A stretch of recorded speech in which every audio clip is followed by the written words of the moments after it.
My name is Narina Makijan, and I serve as the Chair Assistant Vice President of the Los Angeles Regional Consortium, as you know, also known as LARC, which represents the 19 community colleges across Los Angeles region. I do want to acknowledge my colleague, Judy Fox, who is a tremendous partner in this work that has supported me in putting this all together with our Eduator partners, which you'll get to meet in a second. As we all know, California community colleges are at a pivotal moment in accessibility. The April 2026 ADA Title II requires institutions to meet the WCAG 2.1 level AA standards across digital content and student-facing services, making accessibility a shared responsibility across every role. Today's session, Accessibility Foundations, Building a Campus-Wide Culture of Inclusion, is a part of a four-part series that builds that capacity, targeting the needs of diverse roles on our campuses. Leading today's session is our Eduvators Technical Director, Dr. Raina Wolzinger, and Professor and Instructional Technology Trainer, Linda Delzite, who will share role-specific actions you can take to begin improving accessibility across your work. You will find today's professional development and more in the LARC AI library. We will share the link in the chat. Please turn on your cameras if you can and get ready for an informative and interactive session. And with that, I turn it over to our Eduvators team and partners to get today's professional development started. Thank you so much. Thanks so much, Dr. McKeegan. Thank you so much, Judy. And we're really excited to do this presentation today. We all been getting emails on a regular basis about the upcoming date here in April, and there's a lot to do. And we're going to hopefully help you with all that over these next 4 sessions, so you'll be more than ready to go with all of your materials. So with that, we'll get, first we'll maybe introduce ourselves, but we'd like to get to know you. So your name, if you can put in the chat, your name and your role, the department or area that you work in, and your accessibility experience level, that would be great. So that we can help you out as best as we can. And part of this, we're going to be sharing a lot of materials, and Linda's the example of great accessibility PowerPoint and materials. So along with what you're going to see today is everything you download is accessible, and that was no small feat. So thank you, Linda, for doing that. I know it was a tremendous amount of work, which you'll learn about today. Hi, thanks for having us. And I want to make a special invite out to those of you to be interactive and to share rather than be just a sage on the stage. We'd like to make this everyone contribute to today's workshop and make it truly interactive, because I'm sure that you guys know a lot out there, and please share the tidbits that you have with us. Okay. And we're going to give a shout out to Marcy Drummond, who has been a significant part of our team. She's the leader. She's the mentor for all of us in making these workshops available. She just happens to be super busy today. So okay, quick intro, just so you know where we're coming from. So I've been teaching, I think my main experiences really come from teaching digital media, audio, and film with all types of students. I've had them all, and a lot of my classes are great for students with different needs, and it's been a big learning experience. I've taken accessibility at different colleges. I've learned different things. I've had to change equipment, change the way I teach. I've had, for example, I have some of the best composers I've taught are visually impaired completely. I've had AIDS, like the whole gamut of things. But the tools today have changed a lot of the way that we're developing materials. So that's just my background in teaching, as well as an industry with making products as accessible as possible, which is also a huge lift on the industry side. And as many of you know, in ed tech, that a lot of times doesn't happen, but Linda is a champion of making that happen with an industry partner, and so that's how we kind of got to know each other. And it's an amazing big thing that you did to make that happen. So I'll pass it to Linda. So, yeah, I've been teaching since 1977, and I've done accessibility over the years in a lot of different ways, training teachers a decade or so ago to make content accessible. Um, and then the AR, VR accessibility features. And then even down to like when I train swimming instructors, they have to blindfold each other and pretend that they're blind or they're deaf and learn how to do accessibility even on that extent. So that's just a core part of what we've been doing for years. Awesome. All right, so by the end of this session, you'll be able to explain the law and the difference between the ADA Title II, Section 504, the WCAG Level 2. Okay, so we're going to be going through that in the different slides. Identify the different barriers to accessibility, whether it's physical, digital, or attitudes. We're going to go over the WAVE tool. You'll scan a live page yourself and learn to interpret the results and identify the errors that are critical that have to be addressed. I do want to say that as an instructor, if I send my students, whoops, too fast, to a page, I try to scan it with the WAVE tool to make sure that it's accessible before I send them there, even though it's not my own campus. So we will apply some AI tools to evaluate content for accessibility. And I've got one that I think will surprise you. We're going to map some responsibilities on our particular role and what we need to do because it's everybody's job to make things accessible. And we have a resource link, and I'm going to drop that link into the chat so you can go get all the handouts, including this PowerPoint. All right, Rena, we're ready. So part one of this today, and think of it as peeling back the onion. We're going to go through the legal and institutional context. What is the accessibility landscape? We'll do one activity with the WAVE tool. We'll do some AI role map activities, and we'll give you some more resources, next steps. Okay, so to start with, what happened with ADA Title II? What changed and why are we all in a frenzy? So before April 2024, everybody's attitude, including my own when I trained, was do everything you can to make things accessible. But you got a problem, wait till you're asked. Then you have a rule. I mean, you've got to do it. That was how we sort of started. And then we said, look, put everything into Word. Word is easier to convert. Even if you want to give it to your students in PDFs, it's easier to make changes, to send it off to get the Braille done. You can wait till you're asked, blah, blah, blah. Now, as of the April 2024 rule, it's like, nope, it's got to be accessible from day one. You don't have to wait to ask. You have to be proactive. Compliance is required. It's not just accommodation requests. So big, big attitude change. And everybody, of course, is scrambling. It's 2 years later. Deadline's here. It's like, whoa. Okay, next slide. All right, so your deadline is really going to be based on the population on the jurisdiction where your college or K-12 is located. So if you're in a jurisdiction with 50,000 plus residents, you have an April 24th, 2026 deadline. If you're in a smaller rural jurisdiction, you may have an April 26th, 2027 deadline. So how do you know? And that is go to your legal advice at your college and find out. So you might have one or the other. So if what we're saying doesn't jive with what you're hearing, it could be that jurisdiction you're teaching in. Okay. Yeah, you should get emails from your college. There's probably several by this point. So I know mine is in the 24th this year. Yeah.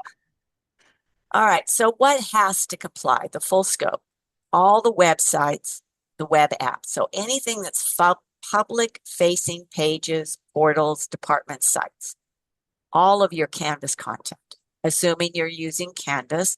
If not, your other learning management system, if you're at a K-12 and you're doing something different. Your pages, your syllabus, your documents, your videos, your assignments, anything that's password protected, all has to be compliant. So digital documents, your PDFs, your Word, your PowerPoint, your Excel, whether you created or updated after the compliance date. We'll talk about the archive stuff later. Multimedia, anything that's pre-recorded videos requires accurate captions and transcriptions. When you're doing live in Zoom, you have to have the transcript turned on, okay? So for communications, your emails, your newsletters, your event announcements, your social media posts, all have to be compliant. If you're in student services, the registration links, the financial aid links, the advising, the career services, all the forms that you ask them to fill out, all have to be accessible now. So it's a huge thing. And where do you fit in one or those categories? Any questions about that? That's a lot of things that you have to have compliant. Like I would be wondering, like, so if I did a LinkedIn post, but it was on my personal account, then that could be, is that separate from my school responsibility? I would think it would be, but Well, if it's personal and you're not sending your students there, it's different than if you're sending your students there and asking them and requiring them to participate. That's a different story. good. Okay. Okay, so what is exempt? If you have archived web content created before the deadline, stored in a clearly labeled archive, you're not updating it, you're not using it. You don't have to go back and fix it. Pre-existing documents created before the deadline, not currently used for services. Think of the college archived syllabi, archived calendars, archived things that are there for historical, but aren't being used by the public. Third-party content posted by outside parties not under the institutional direction or control. So you don't have to make that accessible. However, I am going to say if you send your students there, you should do a scan and see how bad it is and maybe try and find something else. Certainly, we all know by now that if you're going to send somebody to watch a YouTube video and it's really terrible captions, you're going to pick another video or you're going to use the Tech Connect and you're going to put in the URL and you're going to correctly caption it. That's not a violation. That's what that service is there for. You can create an SRT, point to that same video, but now you have fixed the accessibility issue. That you are required to do. So individualized password protected documents, personal records specific to one individual. Most teachers aren't dealing with that. If it's a student's personal records, you don't have to do it. So pre-existing social media posts published before the compliance date, you don't have to fix. So course content is not exempt. If you are using anything in Canvas, any videos, it has to be made accessible, even if it was created before the deadline. Quick question about that. Sure. I always have. So like sometimes you're teaching a course and then it's linked to like some website, or there's links in there. And then what if those websites aren't accessible? I would pick another website. We're actually going to do a demo with one of those today.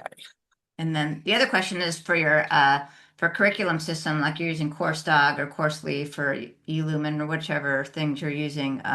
That's back end, so that doesn't have to be accessible while you're doing course curriculum development, right? Right. Okay. So if it's not public facing, it's a different animal. But we have teachers who have accessibility needs. And so therefore, if we're requiring our teachers to use it, it also needs to be accessible. So that CourseDog may fall into that category. Okay. So, or do accommodations.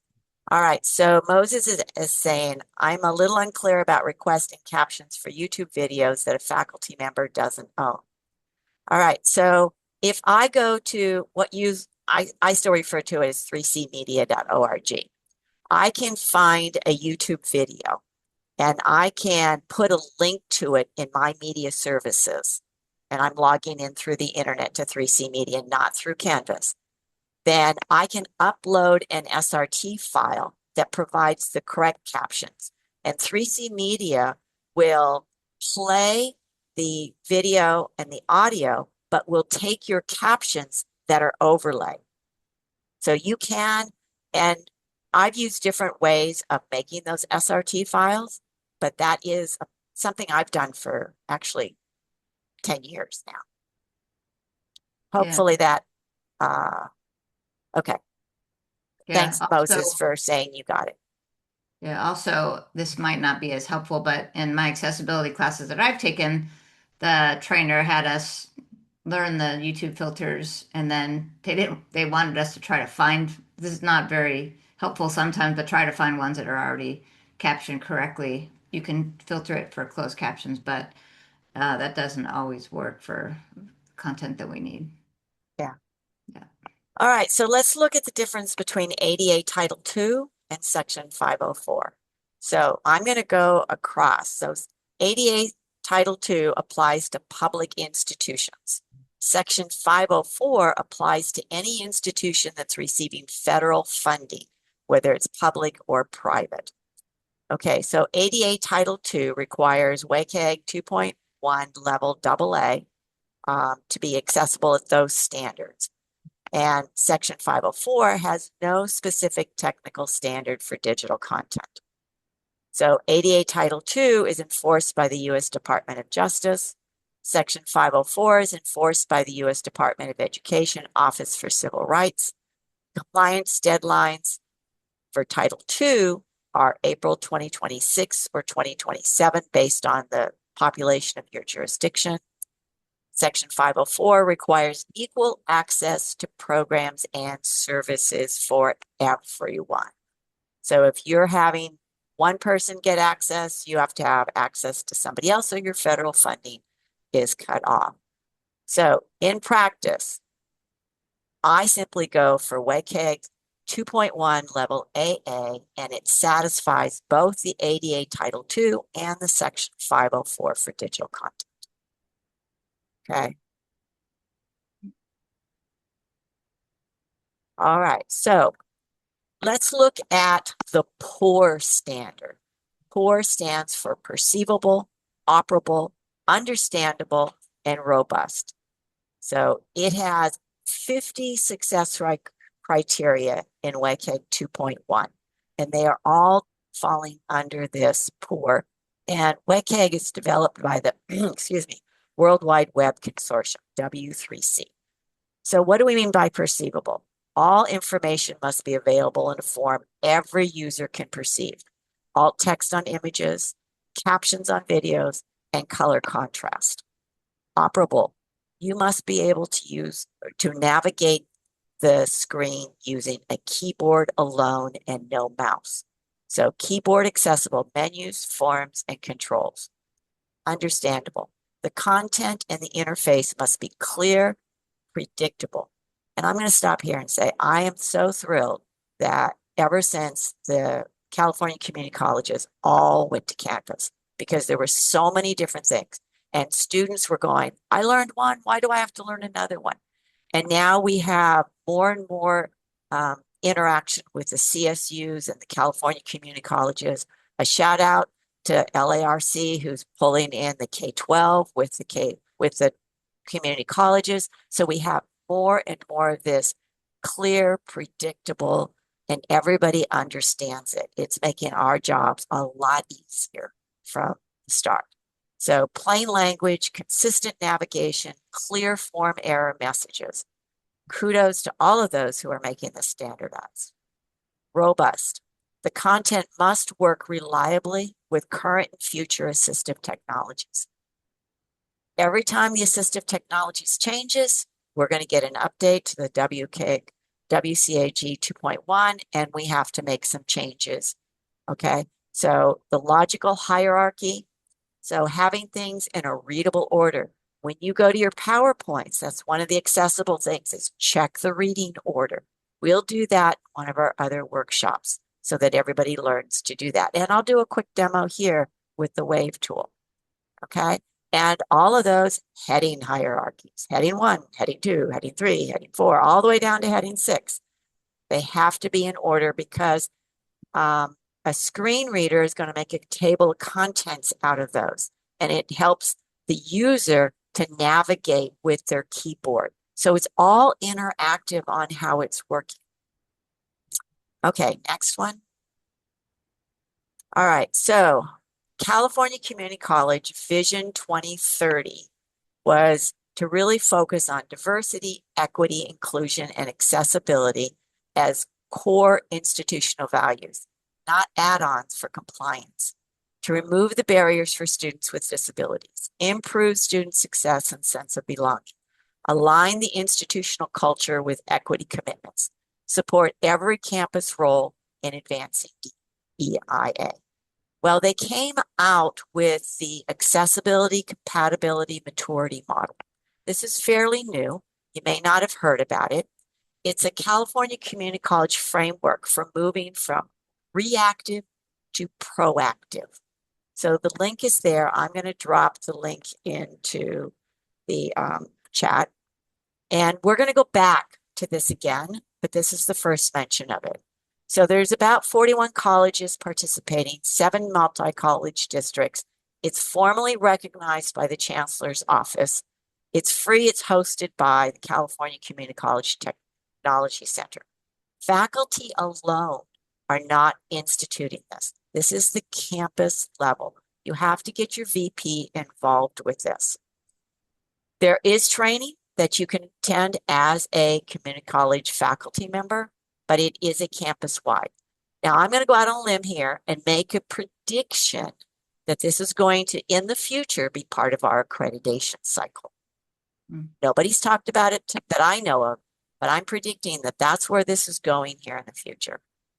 Okay, next slide. All right, so there's a 4-step process to the ACMM. Okay, so assess, plan, implement, and repeat. Okay, so you're going to go through with the entire campus on board and evaluate your current practices against the ACMM goals, milestones, and have a team at your campus that's created. You will use the baseline assessment to create an accessibility improvement plan specific to your college. Now, districts may decide that they're going to do it as a combined and share resources and help each other at a district level. These are probably districts that have a district DE committee. It's probably going to be a tie-in there at some level. So once you get the assessment done, the plan done, then you're going to start to implement policies, procedures, and practices. Then annually, you're going to measure your progress, capture the maturity, and continue making improvements. Again, I see this as going to be built into the accreditation cycle in the future. Now, I'm going to ask a question. Please respond in the chat. Have any of you started this process at your campus with getting involved, doing an assessment, or creating a plan, or even implementing? Has anyone started the process here? Okay, Judy says yes, where she's at. Okay, Moses is yes, the El Camino, great. Okay, went to classes, but most of the part-time have not started.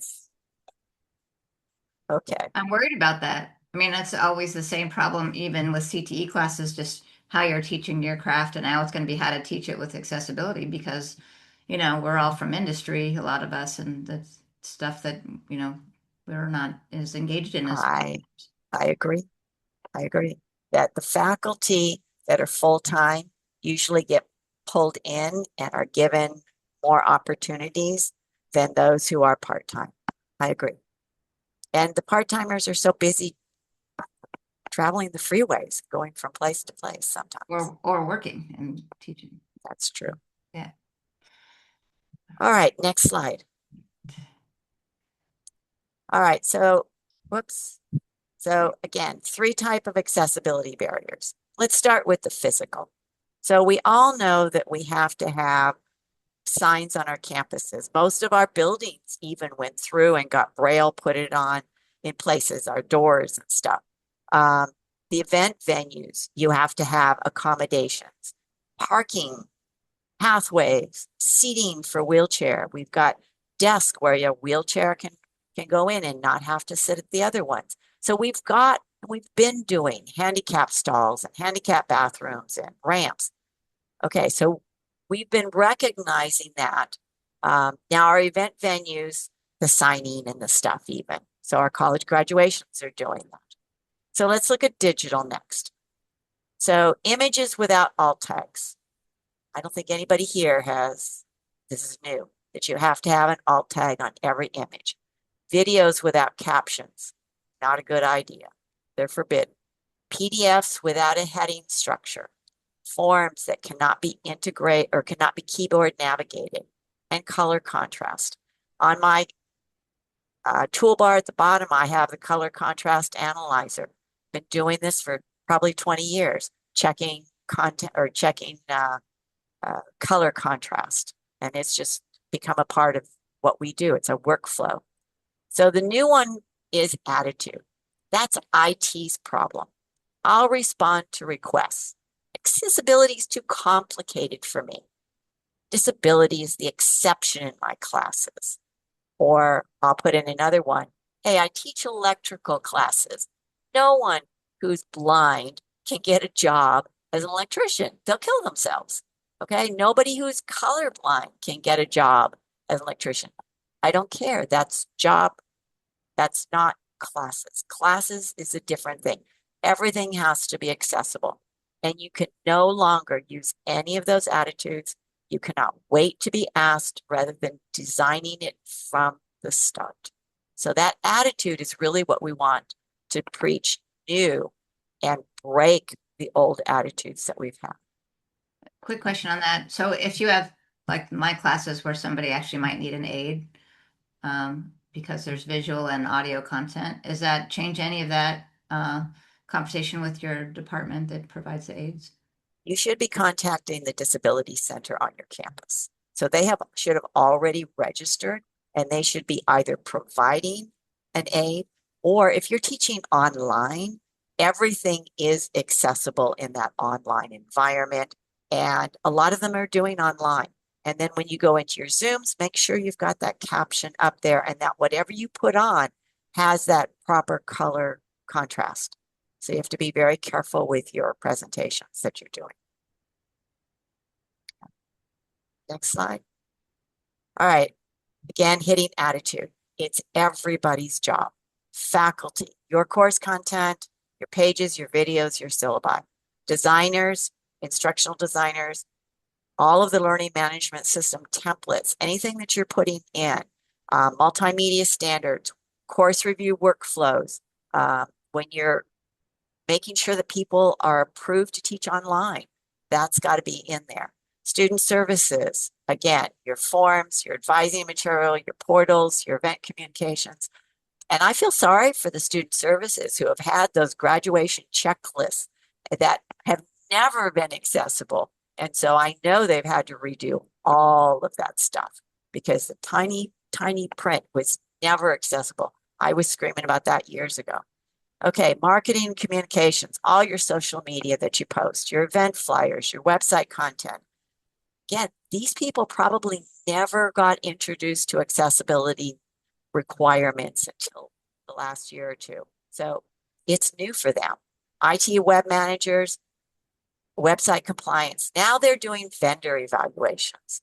All of those EAPs we've been doing for the last, again, almost 10 years. They're big involved. Testing workflows, site monitoring. Okay, administrators. You've got a bigger job to make sure that you're the big dog with the police, a hat and stick, the policies, the resources, the procurement, the training, the accountability. Nobody likes you when you tell them they can't do what they need to do because of accessibility. You get screamed at. Sorry. That's no Go back fun. to the vendor evaluation still, coming from industry is like, because even Google, like it's like something, it's not even on their roadmap. We've all been asking them, but it's like something that is a different level of need, appreciation, anything that governs what companies do. I guess unless we stop buying software, but it seems like there's a mismatch. Well, Yeah. Notebook LM, we're screaming at them. hey, get that more compliant. And I think we need to continue to band together to make Google abide. All right, so how do we use AI to help us get our accessibility done faster, easier? So it can evaluate the accessibility barriers. It can tell you what you need to change. It can generate alt tags. Oh, I love generating alt tags.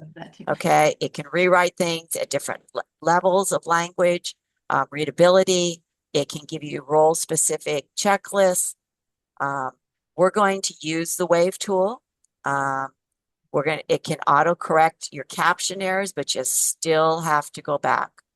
Oh, Moses says it does long descriptions. Yes, it does. And if you ask them to be UDL, Universal Design for Language compliant, they're even better. Okay. Create accessible content from scratch. Yes. What it cannot do, it cannot use the Wave tool for you. It cannot do the color contrast. It cannot do the keyboard navigation or the screen reader behavior. Okay. It cannot manually review or automate scanning. Okay. It does not guarantee legal compliance. You still have to visually inspect your images without multimodal features. So you still have to be involved. You can't just simply say, I did it. That's all I need to do. Okay. Now we're going to do the Wave tool. So we're going to look at all of the different tabs, and I'm going to drop the Wave tool link here into the chat. So let me just do that. Falling a little bit behind here. I was just thinking, if we were doing this before AI and all the stuff on that last slide wasn't available, it might be impossible to meet these deadlines. Okay, so can I take over the demo? I'll stop sharing. Okay, so let me go to, I'm going to go to share my whole screen. Okay, so let me get my tools up here. So we're going to go to, all right, so that's not the one I want to go to either. Look at this, I got to find things. I get so much up. Okay, so here is the Wave tool. Let me get this out of the way. I'm going to be blind on chat. You got to monitor it, Rena. Gotcha. So if you just simply search the Wave tool, it'll pull it up for you. Okay. And you can put in a web address. So I gave you that. I am going to give you, so you can follow along, the Chancellor's Office web link. So I'll drop that into the chat. Maybe I won't. Okay. I'm just going to put it in. Okay. So I put it in and it didn't give it to me. I already did it. It's over here. So there's the Chancellor's Office. So it comes up with 0 errors. And it has 6 alerts. Okay, so if I scroll down the page, which is the first thing I want to do, is to kind of get a what's happening here. Okay, so it will give me certain symbols. Okay, now there's a heading structure. So if I click on it, it skipped a heading level. It gave Sonia a heading 3 and she needs a heading 2. So that's a quick check. Chancellor's Office needs to go back and make that change. Okay, and it will actually give you the code in here. So we're going to take the code and the reference and all of that out. I'm going to refresh the page to get rid of that. Okay, so it's scanning it again. So what you need to look for is 0 errors. You can send your students to a place that has some alerts, but I would be very wary about sending my students to a place with errors on it. Okay, so notice it has 4 redundant links. They're all going to the same place. Even Canvas will flag you if you have 2 identical links in the same page, because those who are using screen readers get confused. So it's 1 link. I understand why they did it, but it's supposed to be just 1 link. Okay, so you can go, I'm going to go to color contrast. So it has the different values here. Okay, and it says it passes at the AA and the AAA. You may have some things that don't pass at the AAA, but as long as they pass at the AA, you're okay. Okay. Structure will give you the structure of the headings. And okay, so it's got structure here. Again, you find an H3 that's out of order. So if H3 is out of order, the H4 will also be out of order. So as a web designer or fixer, you're going to have to do those. And if that one's out of order, this one may not be out of order. So as long as this is a 2 and this becomes a 3, this can remain a 3 and be a 4. They may want to make them all 2s and 3s. Okay. I'm going to go to order. I love this one. Okay. So the screen reader order, you don't have to click it on your keyboard. It shows you. It goes to 1. Get this out of the way. It goes to 2. It goes to 3, 4, 5, 6, 7, 8, 9, 10. And then it starts going down 11, 12, 13, 14, 15, 16. 16 goes back up to 17, 18, 19, 20. And then it goes back down here to all of these other things. So when this was put together, just like your PowerPoints, you have to put it in a reading consistency. And this is, of course, the priority that you have for your web page. Okay. So then there's references, and you've got ARIA. So what is ARIA? Okay. I know this is going to come up, so I'm just going to tell you. ARIA stands for Accessible Rich Internet Applications. They follow a set of rules and attributes that define ways to make content accessible, applications accessible, especially those with JavaScript, that work with those who have disabilities. You try to keep the number of ARIA attributes as low as you can, and you don't want to substitute for good HTML coding. But when you need them, they're there to supplement. Okay, so I hope that helps you understand what those are. Okay, so this will tell you that it can talk. Okay, this may be, if I click on it, okay, let me go back to details. This one is a non-script element. Okay, sometimes when we create PowerPoints, we'll have a text box in there, and then we'll take the text out, but we don't remove the text box. It will come up as an error, especially when you convert that to a PDF. It comes up as an element tag, empty element tag, and you got to go back and find these things you can't see. We'll show you how to do that when we get to the documents. Okay. All right. Any questions on here? I'm going to show you another one. I just have a question on that Waves, that AIM score, because if you get, it's out of 10 when you first start. Yeah, that's 9 out of 10. Is there like I know 10 out of 10 is probably the goal, but is there anything else below 10 that's acceptable? We don't have to worry about, as a faculty member, 0 errors. That's what we're looking at. If you are the webmaster, you're going to be looking at those alerts and see if you can fix them. You're going to be looking at the contrast errors. Okay. Then you'll start getting down to try and make that AIM score higher. By reducing the alerts, the AIM score will go up. Okay. But as a faculty member and even a vice president, unless you're in charge of that web page, you're just going to report it and have them go fix it.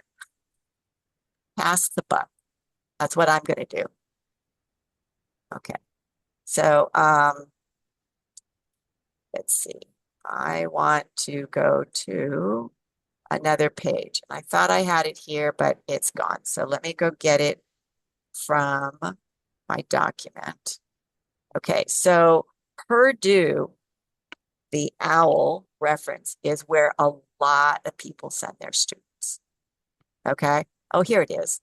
It has 13 errors on it. Hmm. I would think twice about sending my students to Purdue's OWL. And it is a classic. I don't know of an English teacher that doesn't send them to Purdue.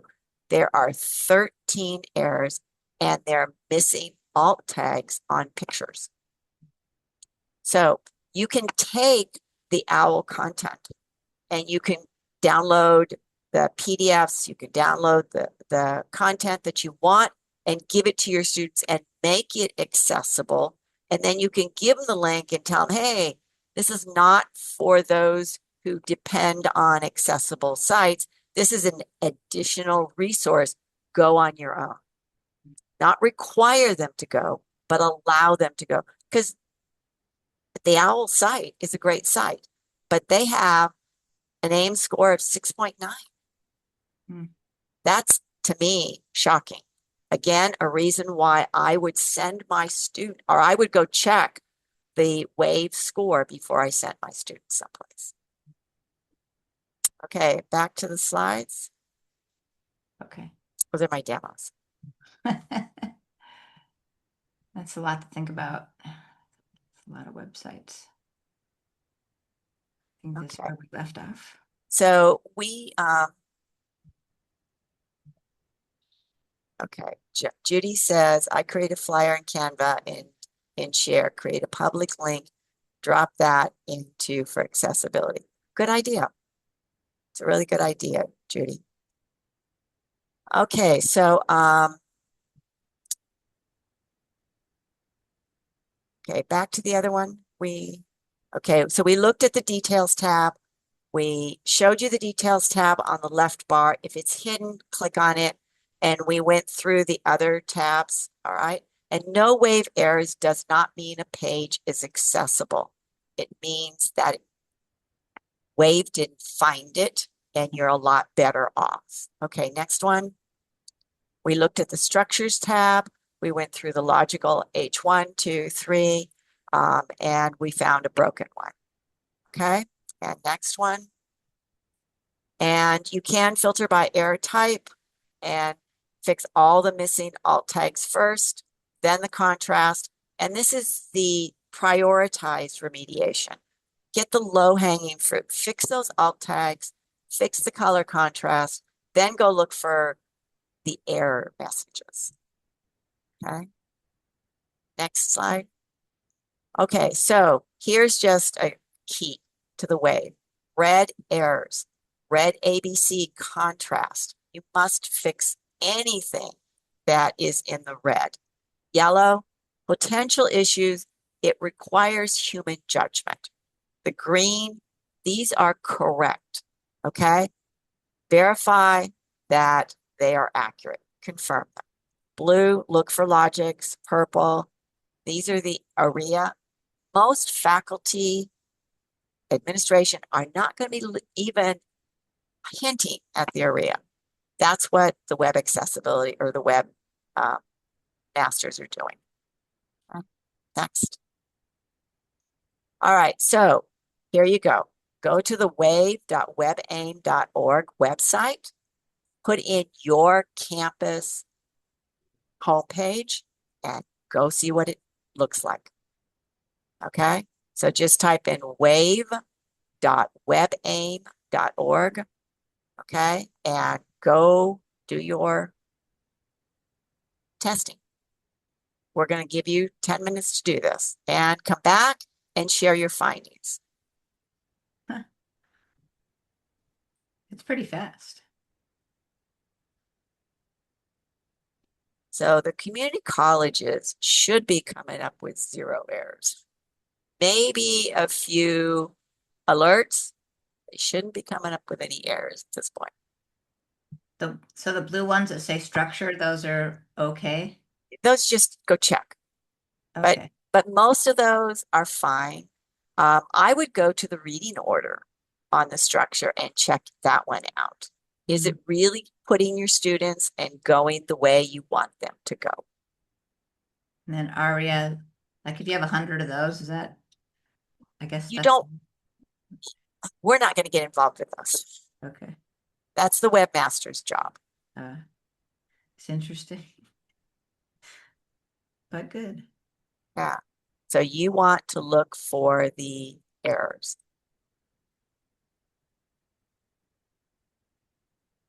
The alerts. Now, some department chairs, student services have a dedicated portion of the website that you control. And therefore, it would be your job to go look and evaluate it with the Wave tool. If you can't fix it, get help from your webmaster. Judy, go ahead. I kind of have two questions. Two of the things I keep getting nailed on, one of them is contrast errors, and it keeps nailing me for black text on white.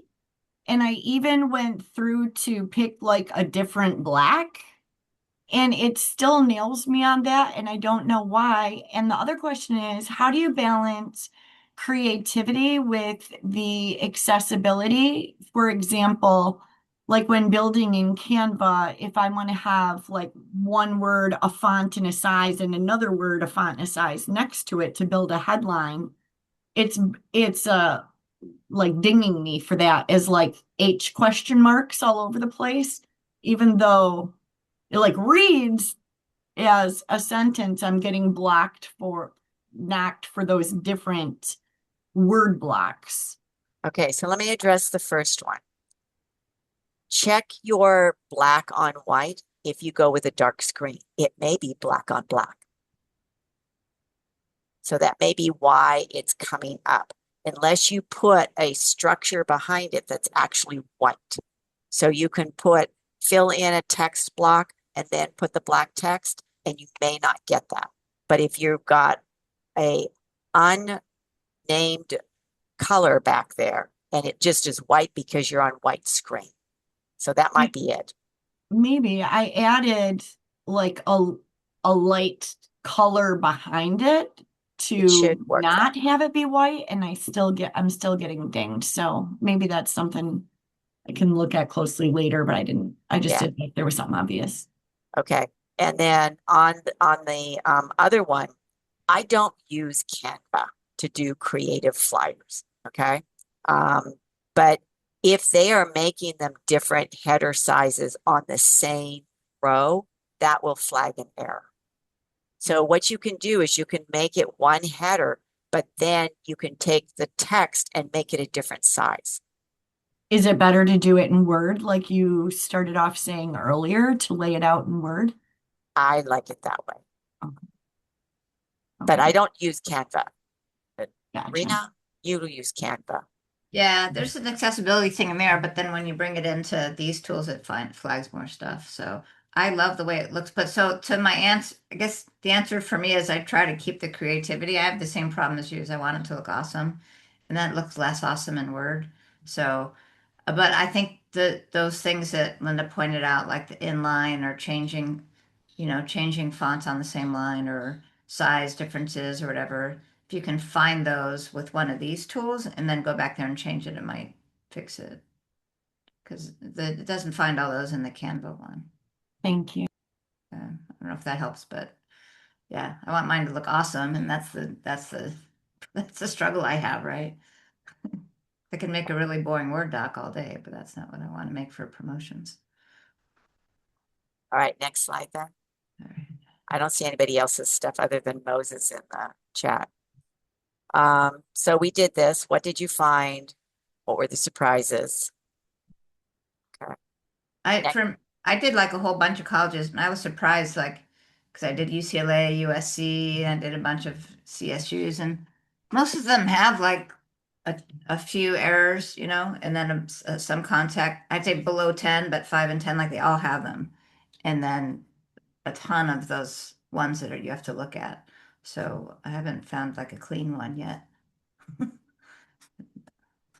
right. All right, so we're going to go to an AI assistant. Take your pick, Claude, ChatGPT, Copilot, Gemini. Go ahead and log in. And if you have an approved tool for your college or department, then go ahead and use it. You're going to start with I am at a California community college, your task.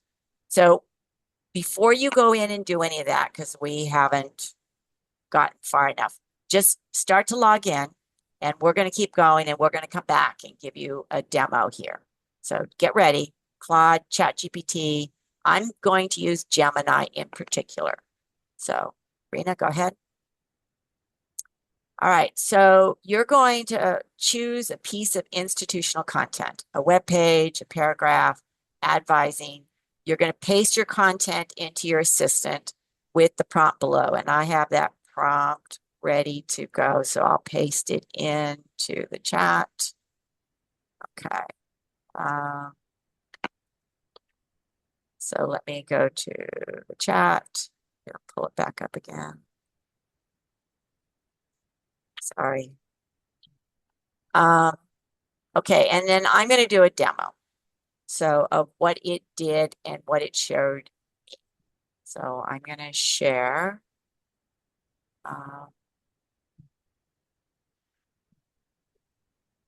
Share my screen. I'm going to go here. So I started with, I'm an instructor at a California community college. Review the following content and identify accessibility barriers. Consider readability, plain language structure, and whether a screen reader would be able to blah, blah, blah. So I uploaded a syllabus. Okay, this was a syllabus that I created so that it would show errors. And get rid of the chat. So it gave me back, based on a review, there are lots of things wrong. Okay, it doesn't like my table format. It doesn't like the headers. It doesn't think that my grading scheme is clear enough because I've got different criteria. It doesn't like my accessibility because I actually put in the HTTP.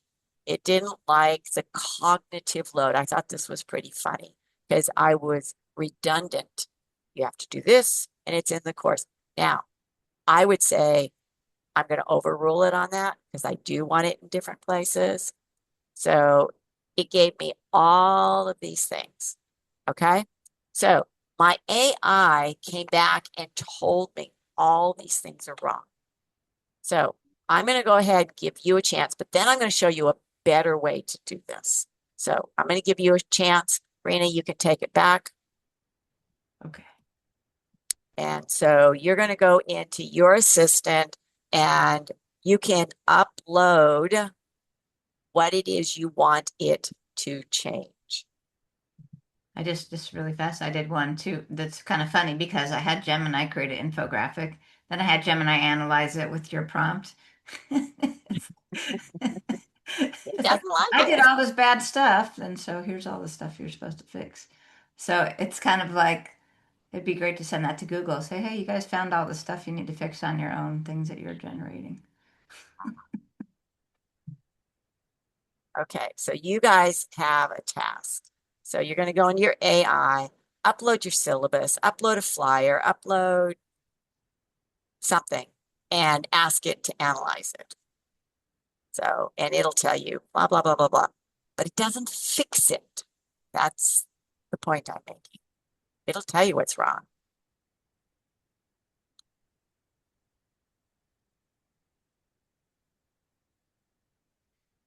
So in my case, because it's such a complicated infographic, I'm just going to have Gemini create a accessible explanation in detail, right? For me. And Judy, find that Canva document. Have it handy for one of the next demonstrations, okay?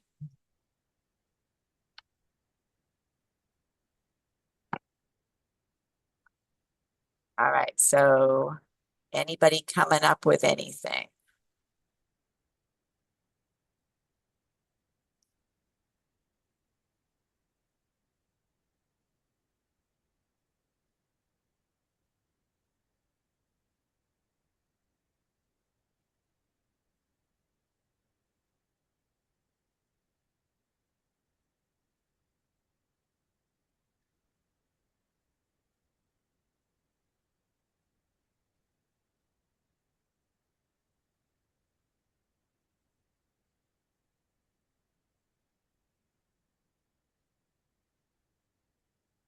All right, let's keep moving. We're going to run out of time, I'm afraid.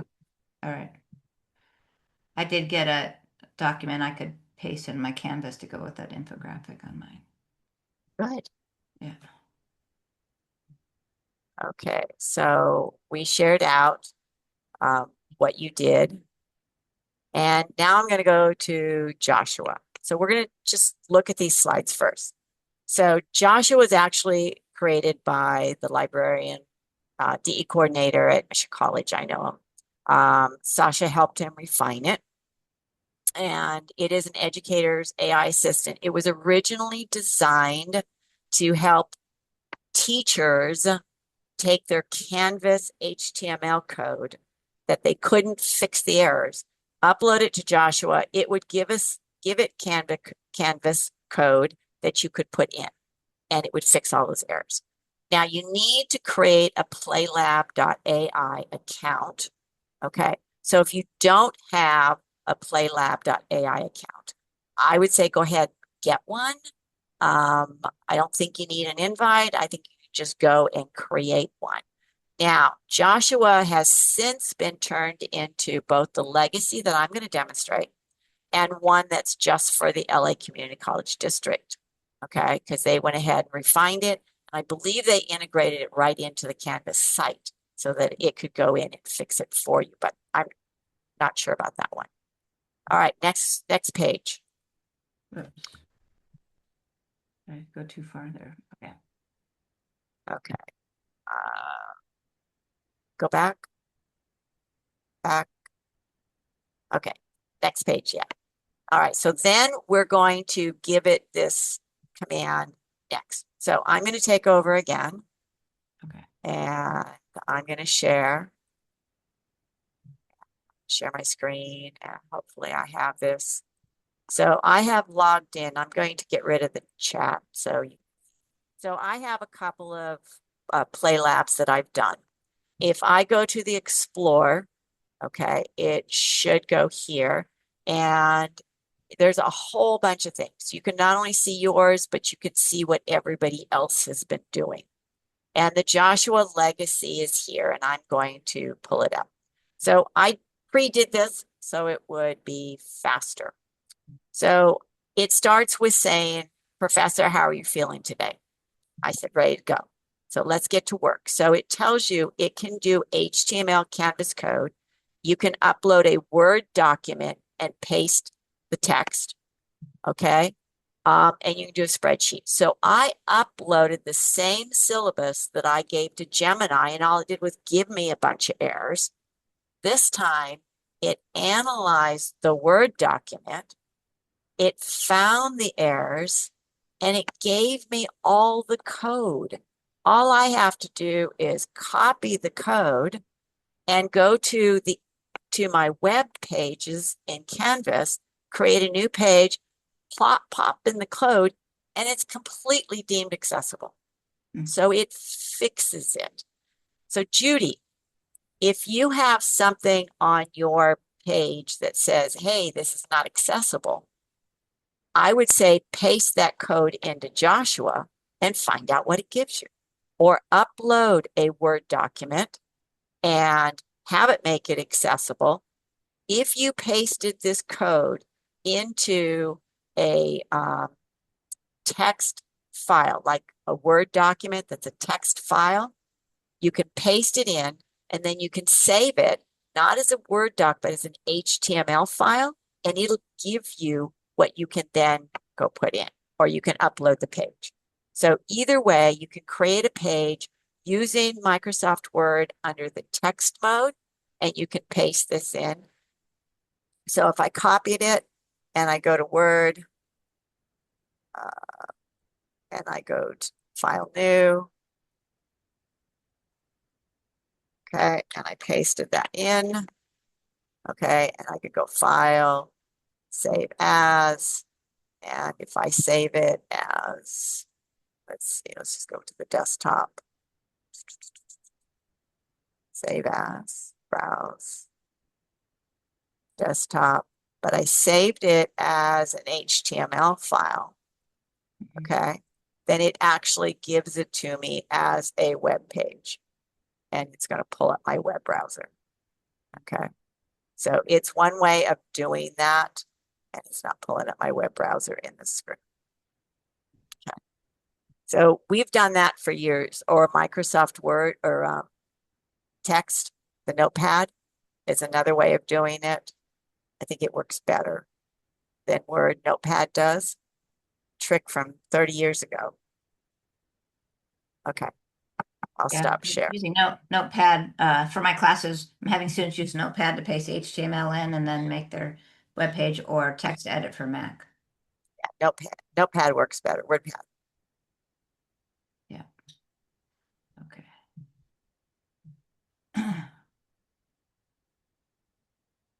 All right, so we're going to take that other, oops, go grab it.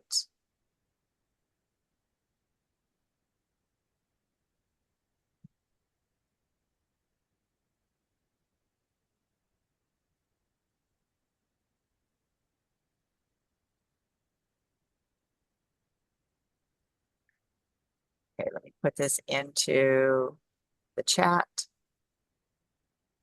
Somebody has the chat. Okay. Yeah, put some stuff in there. Okay, so I'm going to go to Joshua and drop that in. Let me pull up Joshua again. So that's just for LACCD, right? That tool. No, anybody can use Joshua. Yeah. Yes, anybody can use Joshua. So I'll share out again. Okay.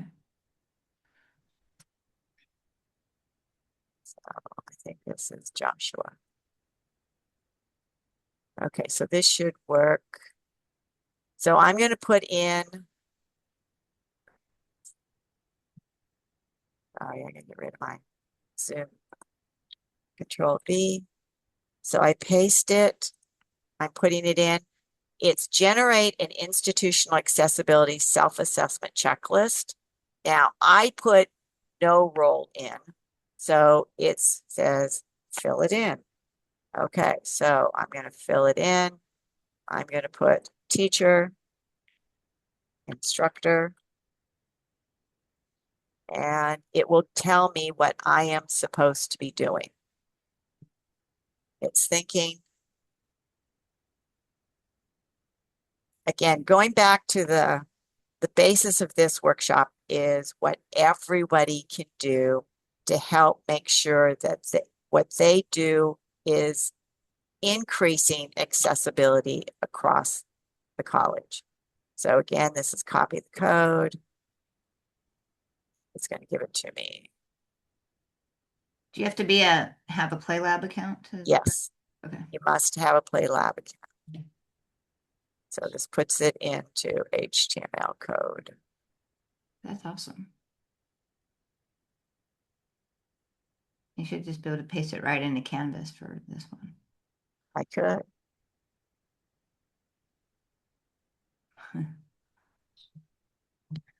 Gotta let it finish.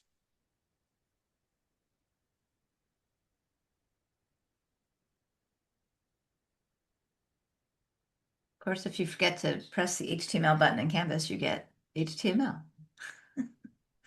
See on the right page.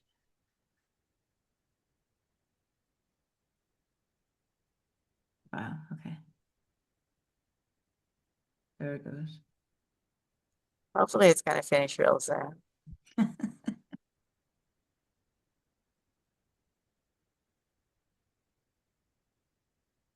References, it should be done just about now. Okay, so here's the checklist below it. Okay, so I'll go back up.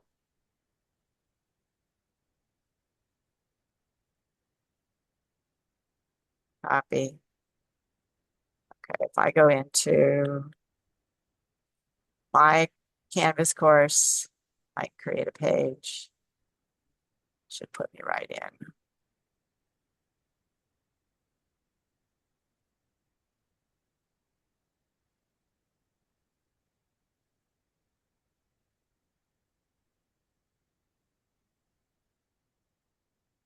If I went to El Camino, it'd make me do two-part authentication. So I chose this one.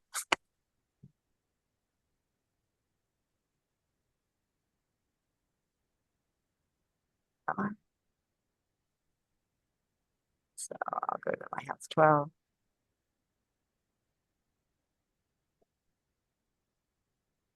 Pages.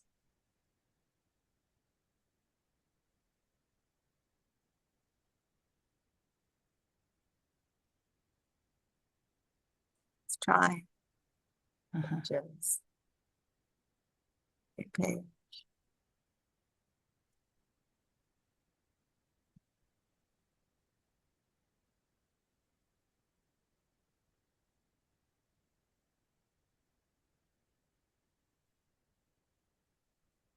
HTML.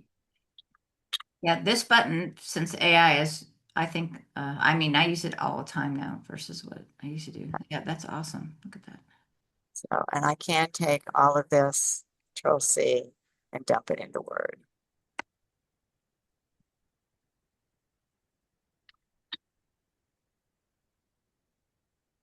So now I have it in Word. I would have to go through and put all the headers and stuff in. Fix everything that isn't fixed here. But yeah. So, and look at this. There's 10 accessibility errors. I think that's funny. Yeah. Okay. It needs Oh, for the table. tables, tables, tables, tables, Yeah. tables, tables, tables. I get that for everything, the table stuff, headers. Yeah. Headers, captions, yeah. Yeah. Okay. And I'll stop share.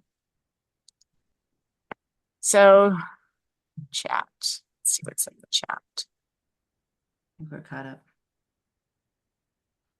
We're running out of time, I guess. Yeah, I could move ahead if you want. Yes, please. Okay. Okay, so go back one. So on the Accessibility Center, you're going to find, this is the California Community College Accessibility Center.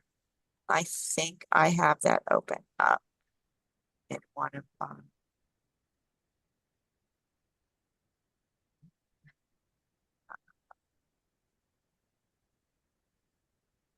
my many browsers.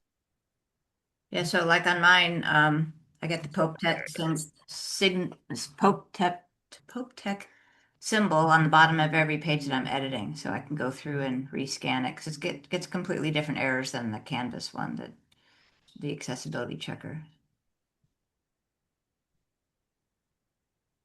Okay, so here is the Accessibility Center. Okay, so they have 3 tabs. One is the maturity model, and it will give you directions on how, let's see, here it comes. Okay, the benefits, how does it work? We went through this briefly.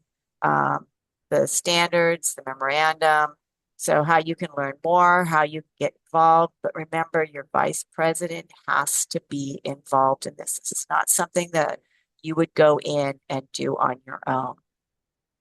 Okay, you can on your own go through any of the training. I have been doing some of these trainings just to keep my skills up. The CSU AIM Hub is, again, I think fantastic because it is actually creating between the CSUs, California Community Colleges, a textbooks and stuff that have already been converted to Braille so that we can share these. So if I knew that I had early in a semester somebody who was Braille, because the Accessibility Center told me, I may say, hey, we're going to do a different textbook.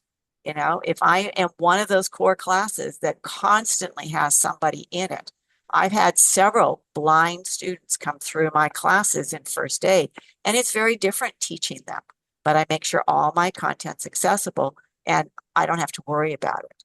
Okay, so the trainings are there for you.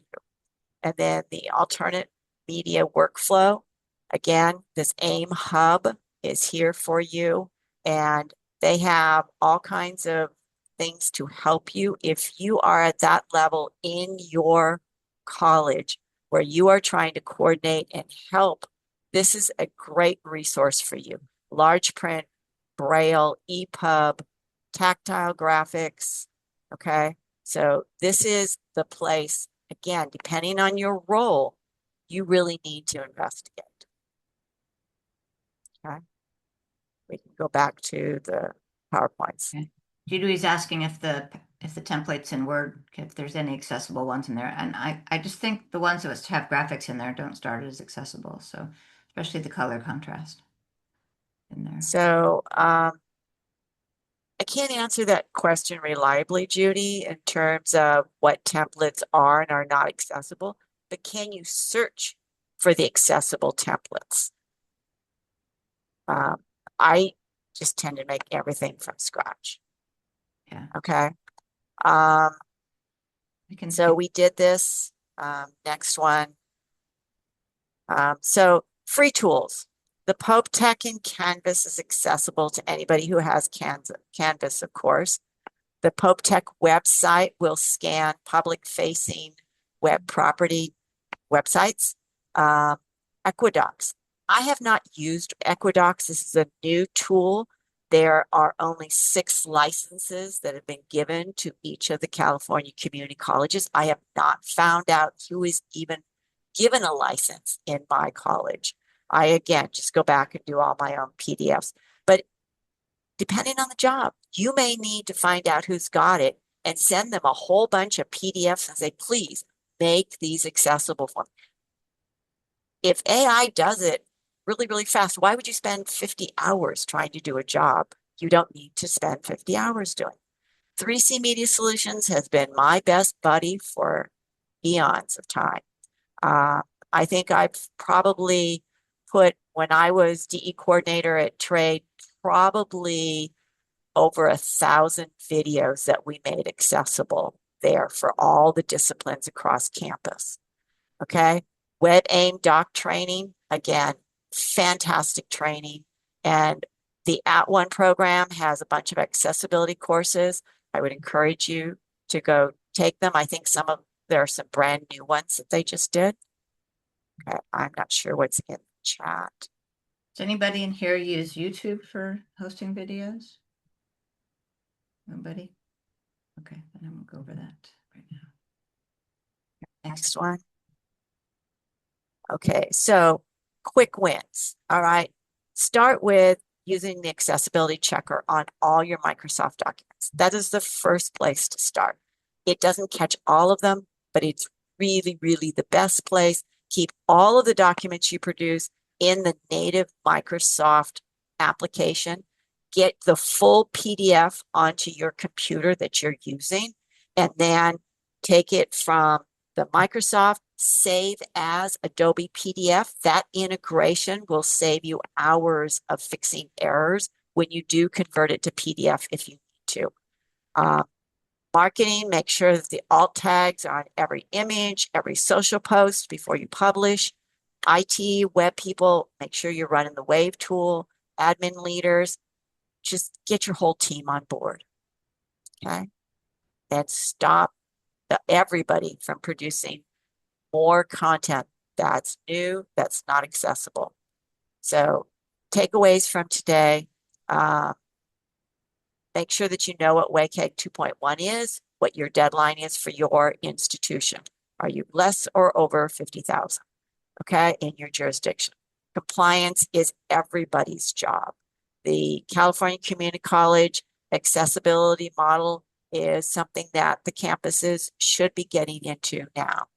Wave is a first check, not a final answer. Before you send your students someplace, check it with a Wave tool.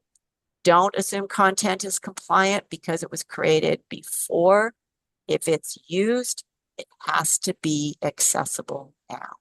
Okay? Don't wait for somebody at your campus to fix it. Do everything you can to fix it yourself.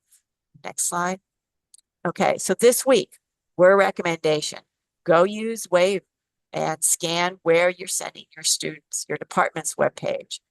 Use your AI assistant to audit one piece of content from your own work. It's a workflow for me. I don't do anything without checking its accessibility. Bookmark resources for training. identify something where you can build in a workflow process. Okay. And then we have some documents in the browser or the resource. Let me put the resource drive again in there for you. Let me grab the HTML copy. Sorry. I wish I was faster. So there's the Google Drive. Go get all the resources that we gave you. Next. So those are the resources, the wave interpretation guide. Okay, next slide. And Rena, I'm going to let you take this one. Okay. I was just thinking while we're doing all this, I'm guessing like the syllabi and all kinds of course materials that you might get from your department probably are going to have to be changed over the summer. So we should all be receiving more materials. But so this is a 4-part series. There's one coming up on May 14th from 2:30 to 4. So designing accessible course materials for every learner. We're going to go over UDL as a framework, accessible documents. We're going to be doing all of the different things from Microsoft, creating alt text and longer descriptions, AI content generation, and building accessibility into your course design workflows. So we're going to go through that.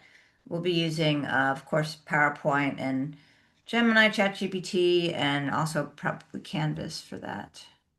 We have the link to register in the PDF with more information and for you to download and share in the chat as well. If you need to contact us, we're always happy to answer questions. We're all dealing with this together, so please feel free to contact us.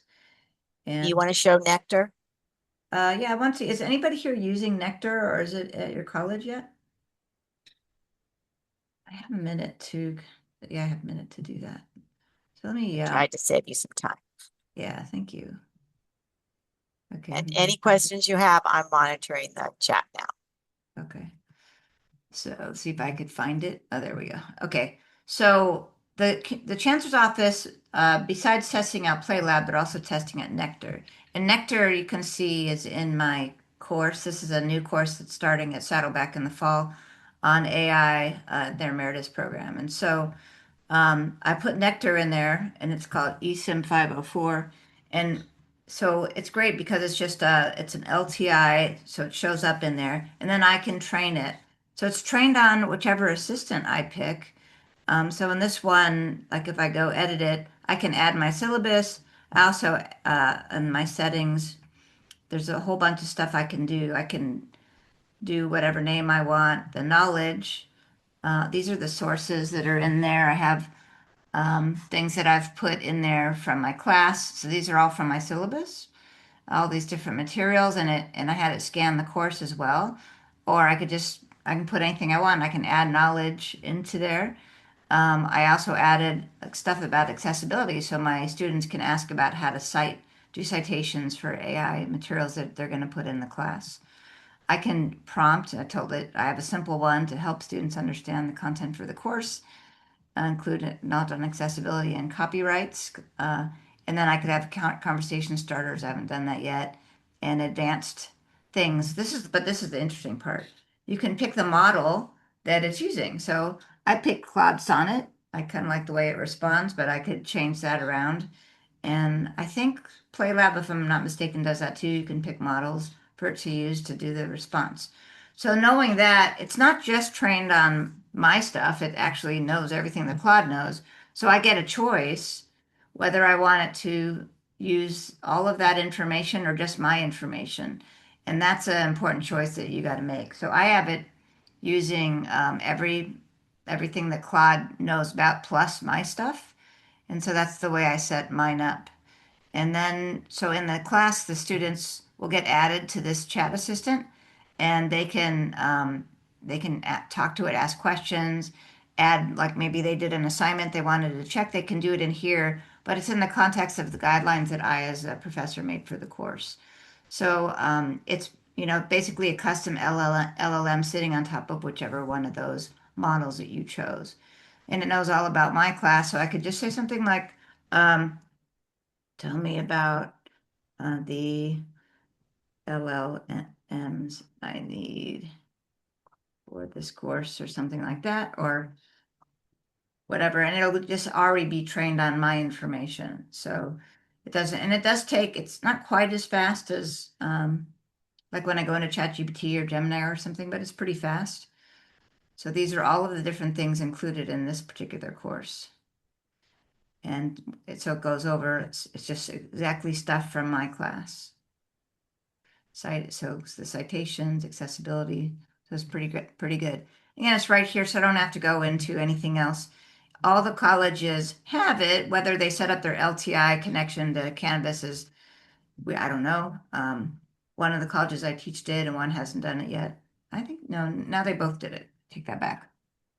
So let's see. Yeah, so that's Nectar. PlayLab, I think, is that right? I think you have to go separately into PlayLab. I don't know if it's LTI yet, is it, Linda?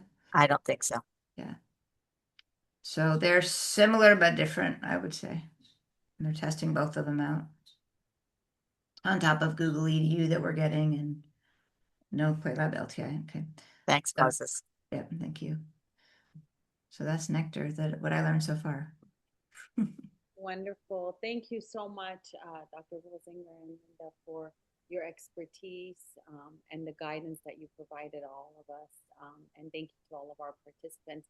As you mentioned, our next accessibility session is designing accessible course materials for every learner on May 14th. So make sure you register for that. And then this week on Friday at 10 a.m., we have tools for educators, AI tools for educators, and student Apple Intelligence in higher education. So please let your students and your colleagues know. In addition to that, Judy put in the feedback form and also the AI library link in the chat that includes all of the resources and all of the recordings. So please make sure you take a look at that. And thank you so much for joining us. And we look forward to the next session. Have a wonderful afternoon, everyone. Bye-bye. Thanks, everyone. Thank you.